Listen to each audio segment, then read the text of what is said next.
किसान साथियों नमस्कार, मैं पुनीत सिसोदिया। किसान भाइयों, हम जब भी कोई भी टॉनिक मार्केट से लाते हैं, कोई भी टॉनिक लाते हैं, कोई भी माइक्रो न्यूट्रिएंट्स लाते हैं अपनी फसलों के लिए, तो हमारे मन में सवाल आता है कि हमें इसका उपयोग फसल की किस स्टेज में करें जिससे हमें ज़्यादा से ज़्यादा बेनिफिट्स मिल सके। यानी कि फसल की वो कौन सी क्रूशियल स्टेज है, यानी कि निर्णायक स्टेज है, जहां पर हम इनका उपयोग करेंगे तो हमें रिजल्ट अच्छे मिलेंगे। तो आज की इस वीडियो में हम यही बात करने वाले हैं कि आप कोई भी टॉनिक ला रहे हैं, जैसे सागरिका है, बायोविटा है, या कोई भी अन्य माइक्रो न्यूट्रिएंट्स फर्टिलाइजर है, वो आप मार्केट से लेकर आए हैं, तो वो उसको आप किस स्टेज में अपनी फसलों में उपयोग करना चाहिए, वो इस वीडियो में हम बात करेंगे। देखिए, वीडियो काफी इंफॉर्मेटिव होगा। वीडियो अच्छा लगे लाइक कीजिएगा, और अच्छा ना लगे तो आप इसे डिसलाइक भी कर सकते हैं। और ज्यादा से ज्यादा अगर वीडियो आपको भी इंफॉर्मेटिव लगता है तो ज्यादा से ज्यादा किसानों के साथ भी इसे शेयर करें, ताकि उन तक भी ये जो इन्फॉर्मेशन है वो पहुंच सके। तो चलिए जानते हैं। देखिए, कोई भी फर्टिलाइजर जितना महत्वपूर्ण होता है हमारी फसलों के लिए, उतनी ही महत्वपूर्ण होती है स्टेज, यानी कि किस स्टेज में हम उसका उपयोग कर रहे हैं। यदि आप गलत स्टेज में उपयोग करते हैं तो फिर उसके आपको बेनिफिट्स नहीं मिल पाते हैं। लेकिन यदि हम सही समय पर सही फर्टिलाइजर का जो भी टॉनिक है उसको सही स्टेज में उपयोग करते हैं तो उसके हमें मैक्सिमम आउटपुट मिलते हैं, मैक्सिमम रिजल्ट हमें देखने को मिलता है। तो इसलिए जब भी आप खर्चा तो आप कर ही रहे हैं, आप टॉनिक ला रहे हैं, कोई भी माइक्रोन्यूट्रिएंट फर्टिलाइजर ला रहे हैं, वो उस पर आप एक्सपेंस कर ही रहे हैं, लेकिन आपको ये भी समझना जरूरी है कि अब हम इसको किस स्टेज में उपयोग करें। तो चलिए जानते हैं। देखिए, सबसे पहले हम बात करते हैं कि कोई भी माइक्रोन्यूट्रिएंट्स आप ला रहे हैं, कोई भी टॉनिक आप ला रहे हैं, तो हम उनको दो तरीके से एक तो दे सकते हैं, एक तो सॉइल में दे सकते हैं, एक स्प्रे में दे सकते हैं। तो सॉइल में ज्यादा बेहतर है या स्प्रे में ज्यादा बेहतर है, वो भी हम आगे बात करेंगे। तो देखिए, जो माइक्रोन्यूट्रिएंट्स फर्टिलाइजर या कुछ भी आप दे रहे हैं, उसकी सबसे जो क्रूशियल स्टेज होती है हमारी फसलों में देने की, वो होती है हमारी फसलों की वेजिटेटिव ग्रोथ। वेजिटेटिव ग्रोथ जो है वो एक क्रूशियल स्टेज है, यानी कि एक निर्णायक स्टेज होती है किसी भी फसल की। यदि उस स्टेज में हमारी फसलों में किसी पोषक तत्व की कमी हो जाती है, डिफिशियंसी हो जाती है, तो हमें प्रोडक्शन में जाकर बहुत लॉस देखने को मिलता है, और फिर हमारी फसलों पर कीट व रोगों का अटैक भी हमें ज्यादा देखने को मिलता है।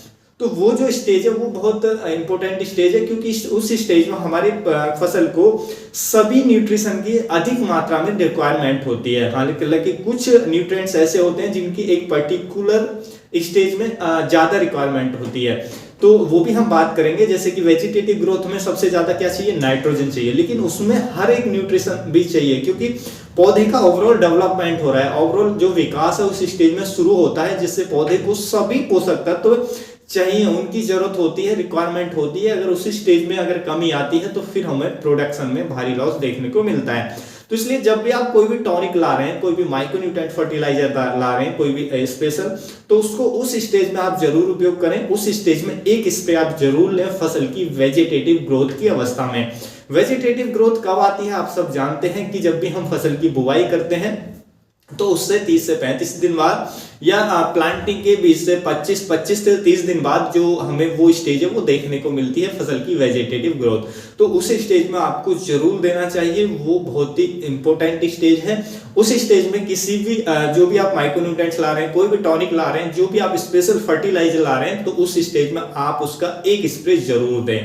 उसके साथ साथ देखिए, आप जानते हैं कुछ फर्टिलाइजर ऐसे होते हैं कि जो हम सॉइल में उपयोग करते हैं और जो बहुत धीरे धीरे सॉल्युबल होते हैं, यानी कि वो लंबे समय में जाकर के मिलते हैं हमारे प्लांट्स को। जैसे कि हमारा डीएपी है, हमारा एमओपी है, यानी कि म्यूरेट ऑफ पोटाश है, वो क्या है, वो बहुत धीरे धीरे सॉल्युबल होते हैं, यानी कि वो धीरे धीरे बहुत लंबे समय तक हमारी जमीन में जब हम डालते हैं तो हमारे पौधों को मिलते रहते हैं, तो हम उनको देते हैं सोइंग टाइम में। वैसे भी जो डीएपी होता है, देखिए डीएपी की रिक्वायरमेंट, क्योंकि डीएपी देते हैं हम फास्फोरस तत्व की पूर्ति के लिए, तो डीएपी की रिक्वायरमेंट होती है फसलों के रूट फॉर्मेशन के लिए, जड़ों के विकास के लिए बहुत ज्यादा जरूरत होता है। जैसा मैंने बताया कि फसल के किसी विशेष स्टेज में विशेष पार्ट के डेवलपमेंट के लिए किसी विशेष फर्टिलाइजर की एक ज्यादा रिक्वायरमेंट हो सकती है। तो वही होता है कि फसलों के रूट फॉर्मेशन होता है। जैसे हम बुवाई करते हैं, प्लांटिंग करते हैं, तो उस समय सबसे पहले क्या होता है, रूट का डेवलपमेंट स्टार्ट होता है। तो उस समय क्योंकि हम फिर इसीलिए जो डीएपी है उसको हम सोइंग टाइम पे देते हैं, ताकि हमारे प्लांट को डीएपी मिल सके। और जो डीएपी है उसको हम एक साथ इसलिए डाल देते हैं क्योंकि डीएपी धीरे धीरे सॉल्युबल होती है, तो वो पूरी क्रॉप को धीरे धीरे मिलती रहती है, तो इसलिए हम उसको सोइंग टाइम पे देते हैं। उसी तरीके से हम पोटेशियम जो होता है, यानी कि एमओपी फर्टिलाइजर, उसको भी हम सोइंग टाइम पे डाल देते हैं, क्योंकि वो भी धीरे धीरे सॉल्युबल होता है और उसके अंदर पोटास होता है। तो पोटास को ओवरऑल स्टेज में पोटाश की हमारे प्लांट को जरूरत होती है, क्योंकि पोटाश जो है हमारे प्लांट को मजबूत बनाता है, तनों को स्ट्रांग बनाता है, कीट व रोगों से लड़ने की क्षमता डेवलप करता है जो पोटाश होता है। तो इसलिए हम पोटाश को भी दे देते हैं, और एक साथ इसलिए दे देते हैं सोइंग टाइम पे ही, क्योंकि वो धीरे धीरे सॉल्युबल होता है, तो वो लंबे समय तक हमारी फसलों को मिलता रहता है एंड तक।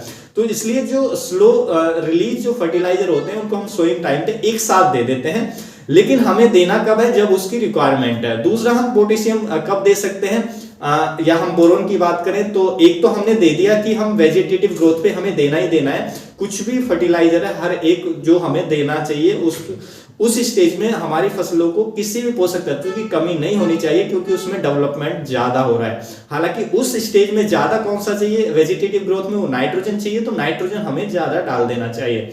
उसी तरीके से उसे एक तो वो स्टेज होगी हमें देना ही चाहिए। दूसरा कि मान लीजिए अभी हमारी फसलों में फ्लोवरिंग स्टेज शुरू हो रही है, तो फ्लोवरिंग स्टेज में कौन से तत्व जो जरूरी होते हैं जिनका महत्वपूर्ण योगदान होता है रिप्रोडक्टिव प्रोडक्शन में, यानी कि फसल के अच्छे उत्पादन के लिए। तो देखिए फ्लोवरिंग स्टेज में अच्छे पॉलिनेशन के लिए हमें बोरोन की जरूरत होती है, दूसरा फास्फोरस की जरूरत होती है अधिक फ्लोवरिंग के लिए, तो हम उन दोनों को दे सकते हैं। उस स्टेज में एक पर्टिकुलर स्प्रे उनका ले सकते हैं, क्योंकि उनका इंपॉर्टेंस ज्यादा है उस स्टेज में, फ्लोवरिंग स्टेज में। उसी तरीके से हम फ्रूटिंग स्टेज की बात करें, फल बनने की अवस्था की बात करें, तो उसमें पोटेशियम बहुत महत्वपूर्ण रोल निभाता है फलों के अच्छे विकास के लिए, उनके मिठास के लिए, उनको अच्छे राइपनिंग के लिए, अच्छे कलर के लिए जो पोटेशियम है बहुत इंपॉर्टेंट होता है। तो उस पर्टिकुलर स्टेज में जब फ्रूट सेट हो रहा है, फ्रूट का थोड़ा साइज आ गया है, तो उस समय फिर हम पोटेशियम का स्प्रे ले सकते हैं, क्योंकि जो पोटेशियम है जो भी हमारा एनपीके फर्टिलाइजर आता है तो उसका स्प्रे हम उस टाइम पे कर सकते हैं जिससे पोटेशियम की पूर्ति हो, फलों का विकास अच्छा हो। तो देखिए पहला तो हमें वेजिटेटिव ग्रोथ में लेना ही लेना है, चाहे कोई भी टॉनिक हो, कोई भी आप फर्टिलाइजर दे रहे हैं, एक स्प्रे आपको जब जरूर लेना है आपकी फसल की वेजिटेटिव ग्रोथ में। उसके बाद आप डिपेंड करता है कि फसल की क्या स्टेज चल रही है और उसमें अब किस पोषक तत्व की ज्यादा जरूरत है, यानी कि कौन सा जो पोषक तत्व है वो इंपॉर्टेंट रोल निभा रहा है इस स्टेज में, तो वो हमें देखना है। जैसे मैंने आपको बताया अलग अलग की जो हमारा पोटेशियम, जो हमारा फास्फोरस है या बोरोन है फ्लोवरिंग स्टेज में, या हम फ्रूटिंग स्टेज की बात करें तो देखिए सेल विकास के लिए, अच्छे सेल के डेवलपमेंट के लिए, तो उसमें जो हमारा कैल्शियम होता है वो भी जरूरी होता है, तो वहां पे हम कैल्शियम का भी यूज कर सकते हैं। फसलों के फल के विकास के लिए पोटेशियम का भी यूज कर सकते हैं उस समय। तो वो आपको ये आइडेंटिफाई करना है कि इस स्टेज में, पर्टिकुलर स्टेज में कौन सा जो पोषक तत्व है वो इंपॉर्टेंट रोल निभाएगा, किसकी ज्यादा प्लांट्स को जरूरत है तो हमें वो देना चाहिए।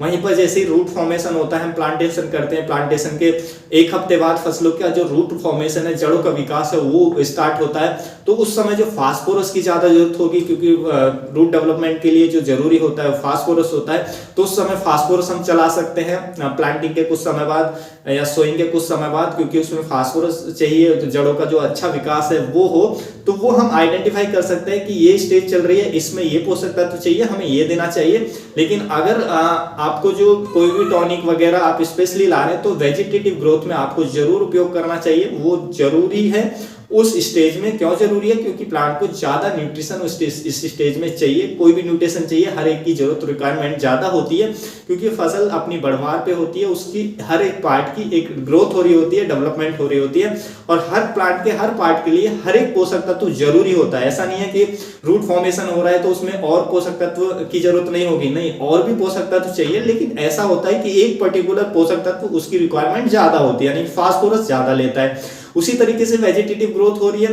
तो उसमें नाइट्रोजन ज्यादा लेगा, लेकिन लेगा सभी पोषक तत्व, ऐसा नहीं कि किसी एक भी पोषक तत्व की कमी हो गई, यानी कि जितनी रिक्वायरमेंट है उससे कम हो गया तो आप यूरिया कितना भी डालें फसल की अच्छी ग्रोथ नहीं आएगी। तो नाइट्रोजन तो चाहिए, वो ज्यादा मात्रा में चाहिए, तो इसलिए हम उसको ज्यादा देते हैं। हालांकि रिक्वायरमेंट हर पोषक तत्व की है एक बैलेंस मात्रा में, तो वो मिलना चाहिए वेजिटेटिव ग्रोथ में।